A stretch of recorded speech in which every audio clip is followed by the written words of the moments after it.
नमस्कार प्यारे बच्चों। आज जो है हम लोग पढ़ेंगे चांद वाली अम्मा। यह एक काल्पनिक और शरारतों से भरी कहानी है। बचपन में सभी बच्चे कुछ न कुछ शरारत करते रहते हैं। आप भी कुछ न कुछ शरारत करते हैं जिससे आपके मम्मी पापा परेशान हो जाते हैं।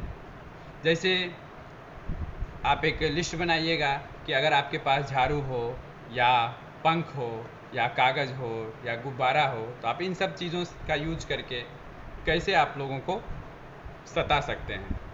तो जैसे गुब्बारे में पानी भर के हम किसी पे फेंक देते थे बचपन में, या आप लोग भी अभी करते होंगे, कागज़ से कुछ बना के किसी के ऊपर मार दिए। पंख का क्या यूज कर सकते हैं, झाड़ू से क्या कर सकते हैं, तो उन सब का यूज करके आप क्या क्या शरारत कर सकते हैं। तो ये भी कहानी जो है उसी तरह की है, जो कि शरारतों से भरी हुई है, कल्पनाओं से भरी हुई है। हाँ, इसका वास्तविक जीवन से संबंध हो भी या ना भी हो तो भी आपकी कल्पना शक्ति को यह बढ़ा देगा। तो जैसे कि इस कहानी की शुरुआत होती है, बहुत समय पहले की बात है। एक बूढ़ी अम्मा थी, बिल्कुल अकेली।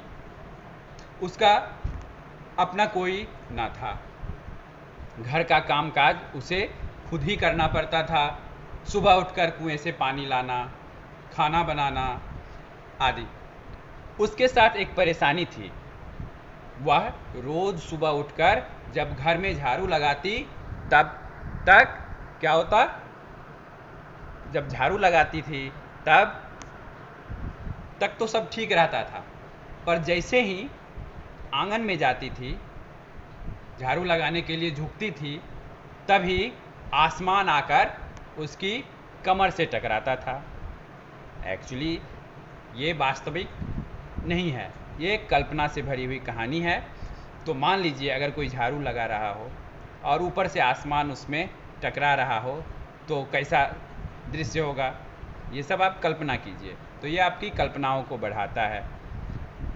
तो कहानी कुछ इस तरह होती है कि अम्मा जो है, बूढ़ी अम्मा है, अकेली है, घर में अपना सारा काम करती है, खाना बनाती है, वगैरह वगैरह जो भी काम है, साफ़ सफाई करती है। घर की सफाई तो कर लेती है, पर जैसे ही वो आंगन आती है तो ऊपर से जो आसमान है वो उसे छेड़ता है, टकराता है। अम्मा उसे घूरती देखती थी। वह थोड़ा हट जाता, फिर वह जैसे ही दोबारा झुकती, आसमान फिर अपनी हरकत दोहराता। एक दिन, 2 दिन, 3 दिन लगातार यही क्रम चलता रहा। अम्मा झाड़ू लगाए और आसमान उसे तंग करे। फिर क्या हुआ, एक दिन क्या हुआ, कुएं पर पानी भरने को लेकर अम्मा का किसी और से झगड़ा हो गया। ठीक है, तो झगड़ा हो जाता है तो मन जो है शांत नहीं रहता है। और जब वह फिर, अम्मा गुस्से में थी ही, तो जब वह फिर आई, आंगन में झाड़ू लगाई, तो जैसे ही झुकी, आसमान अपनी आदत के अनुसार उसे फिर छेड़ने लगा। अब क्या था, अम्मा तो आग बबूला थी। ठीक है, अम्मा ने आप देखा ना ताप और कसकर एक झाड़ू आसमान को दे मारी। जैसे आपको गुस्सा आता है और उस समय कोई छेड़ दे तो क्या होता है, आप तुरंत रिएक्ट करते हैं। तो अम्मा भी उसी तरह आसमान को एक झाड़ू लगा दी। आसमान क्या हुआ, थोड़ा दूर चला गया, हट गया, पर वह भी अपनी आदत से मजबूर था। दूसरी बार फिर अम्मा के झुकते ही फिर से टक्कर मारने लगा। आसमान ने पूरी ताकत से उस पर वार किया। जब पूरी ताकत से वार किया तो अम्मा भी गुस्सा हो गई। ठीक है, और इसी तरह आसमान और अम्मा में नोकझोंक शुरू हो गई। हाँ, तो अम्मा भी थी, वो भी आसमान से कम नहीं थी। आसमान जैसे ही शरारत करता तो अम्मा क्या था, अम्मा उसको रस्साकसी शुरू हो गई। अम्मा भी उसको मारने लगी, पीटने लगी। आसमान और शरारत करने लगा। अब इस बार आसमान को एक शरारत सूझी। इस बार जब अम्मा ने झाड़ू मारा तो आसमान ने झाड़ू पकड़ ली। उधर अम्मा भी झाड़ू पकड़े थी, आसमान भी झाड़ू पकड़े हुए है। अब दोनों में क्या हो गया, रस्साकसी शुरू हो गई। झाड़ू का ऊपर वाला हिस्सा आसमान पकड़े हुए था और नीचे वाला अम्मा। दोनों में से कोई छोड़ने को तैयार नहीं थे। अम्मा चिल्लाई, छोड़ो मेरा झाड़ू, मेरे पास यही एक झाड़ू है। अब ये झाड़ू चला जाएगा, आसमान लेके भाग जाएगा तो मैं झाड़ू कैसे करूँगी, ये सोच रही थी अम्मा। और आसमान भी है जो उसको छेड़ने में लगा हुआ था, तो वो झाड़ू पकड़े रहा, अम्मा भी झाड़ू नहीं छोड़ी। तब आसमान क्या हुआ, ऊपर की ओर जाने लगा, अम्मा उसको पकड़ ली। ठीक है। अम्मा भी नहीं छोड़ रही थी, तो धीरे धीरे ऊपर होने लगी अम्मा झाड़ू के साथ, ठीक है। तब भी आसमान नहीं छोड़ा। बूढ़ी अम्मा कब तक रस्साकसी करती, थक गई। आसमान ने झाड़ू खींचना नहीं छोड़ा। अब वह झाड़ू के साथ, अम्मा जो है झाड़ू के साथ ऊपर उठने लगी, ठीक है। इसके साथ झाड़ू पकड़े हुए अम्मा भी ऊपर जाने लगी। वह चिल्लाई, मुझे नीचे छोड़ दे। आसमान ने कहा, अम्मा अब मैं तुम्हें नहीं छोड़ूंगा, ले चलूँगा ऊपर, वहीं झाड़ू लगाना, ठीक है।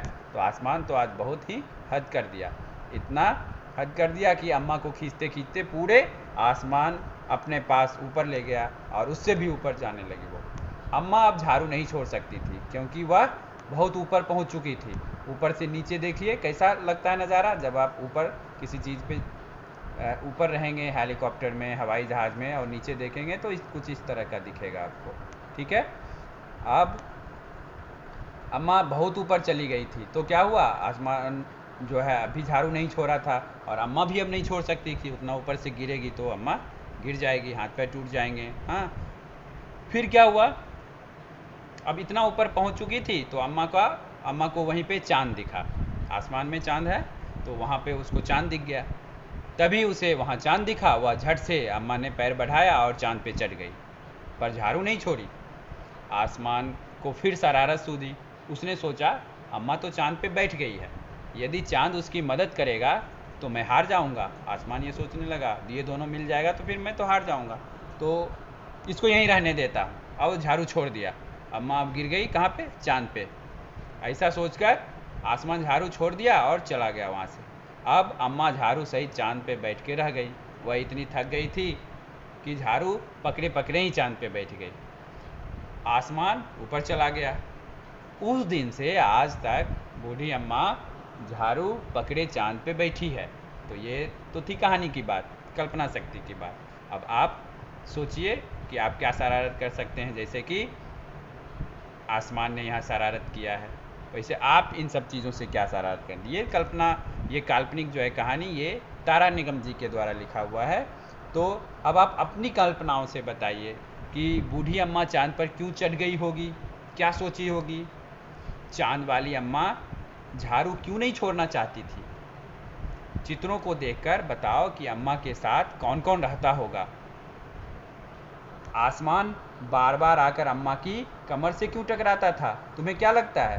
क्योंकि अम्मा बूढ़ी थी, ठीक है, तो वो झुक के काम करती होगी, इसीलिए आसमान जो है कमर से टकरा जाता था। और आपको चित्र देख के क्या लगता है, अम्मा के साथ कौन रहती होगी, कौन उनके घर में है, तो ये भी आप लिखिएगा। उनके कुछ सखी सहेली हैं, आसपास रहते थे। और इस चित्र में और कौन कौन दिख रहा है आपको। हाँ, देखिए बिल्ली हैं, चिड़िया हैं, अकेली तो है लेकिन कुछ जानवर हैं उनके साथ।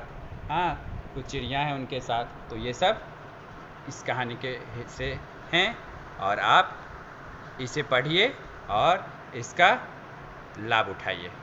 धन्यवाद।